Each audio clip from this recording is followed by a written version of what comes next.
মধ্যপ্রাচ্যের দেশ কাতারে মর্মান্তিক সড়ক দুর্ঘটনায় বাংলাদেশি এক প্রবাসীর মৃত্যু হয়েছে।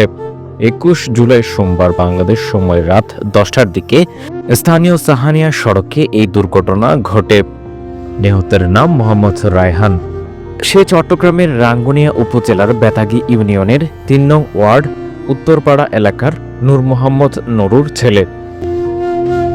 কাতারের হোমসালাল মোহাম্মদ নামক জায়গায় থাকত সে। নিহতের স্বজন সূত্রে জানা গেছে সে তার নিজের গাড়িতে করে ফুড ডেলিভারি দিত। সোমবার রাতে ফুড ডেলিভারি দেওয়ার সময় তার গাড়িকে পেছন দিক থেকে ধাক্কা দেয়।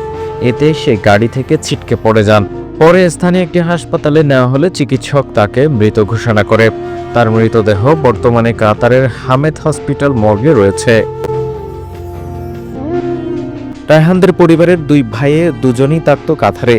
4-5 বছর পূর্বে বড় ভাই যাওয়ার পর 2 বছর আগে ছোট ভাই রায়হানকে কাতারে নিয়ে গিয়েছিলেন তিনি।